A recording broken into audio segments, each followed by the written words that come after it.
Hi, I'm David Coatney with Sleek Web Marketing. When looking at your company's online presence, one of the most common and frustrating things that companies will frequently encounter is a map listing for Google My Business that they don't know how to access. In many cases, this map listing might have been set up by an old vendor or a previous marketing director or other employee that doesn't work there anymore. And to make matters worse, they probably set this up with their own email address. And now it looks like you're up the creek without a paddle. If you've changed your business address, website, phone number, business name, or anything else, that could be quite frustrating. At this stage, you might be thinking, I just need to call Google and speak to the customer service department. Good luck with that. Getting Google on the phone is a challenge to say the least. In fact, you might have an easier time getting the President of the United States to return your call. Fortunately, though, there are steps you can take to get the situation rectified.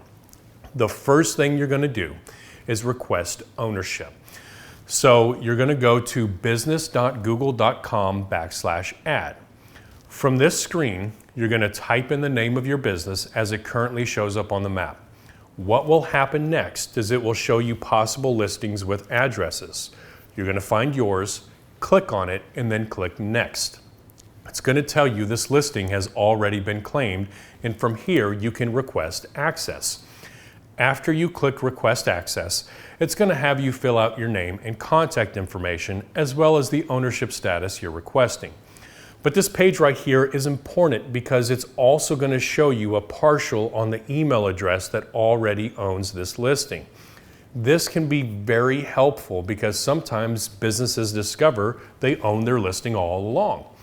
In other cases, they might recognize the email address as someone that still works at their company, in which case that's an easy fix. That person just needs to grant you access.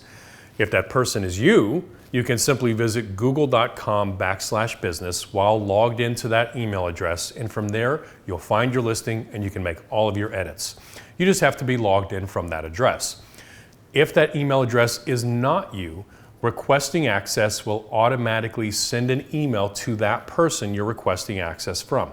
From there, you wait. All they have to do is open that email and click approve, and then voila, you have access from your own email now. On occasion, you might hear back and they'll grant you access. In the majority of cases, you probably won't hear back, in which case it's up to you to move on to the next step. That brings us to Plan B. If your request is denied by the current owner, you'll be notified by email and have an option to appeal the denied request. If you just don't hear back at all, which is what happens in the majority of these cases where it might have been set up by an ex-employee or ex-vendor, after 7 days have passed, there is a possibility that you'll now see a Claim This Business or Verify button, either on your Google My Business dashboard or on the actual listing itself. Go ahead and click that. What's going to happen from here is Google is going to send you a verification postcard to your business's physical address. It usually arrives within about a week, and it will have a PIN number on it. Once you get that, you'll be able to go back to google.com/business, click on that listing, and enter your PIN number to verify. At that point, you'll be able to assume complete control and make all of your edits. Now, just a heads up on the verification postcard that comes in the mail. It looks like junk mail. And if someone else is checking your business mailbox and thinks that's what it is, they might throw it out. So you want to make sure whoever checks that mailbox is aware to be on the lookout for that postcard from Google. Now, worst case scenario, you've requested access and you didn't hear back. 7 days have passed and you don't see a Claim This Business or Verify button anywhere. It's possible this listing isn't eligible to be transferred. The reason? Who knows? Now you're on to Plan C. Plan C involves creating a duplicate listing from the email you want associated with the listing. Plan C starts in the same place as Plan A, business.google.com/ad. Only this time, instead of clicking on the existing listing, you're going to click on the first option, which is Create a Business with this name. Then click Next. From there, you're going to be prompted to fill in all of your business information. Once you're ready to verify, you'll have Google send you a verification postcard once again. Wait a few days. Once you get the card, verify your listing. Now you have 2 listings online. At this stage, there's a possibility Google has noticed 2 and will tell you it looks like there's a duplicate listing and ask you what you want to do with the other. That's great because you can take care of it from there.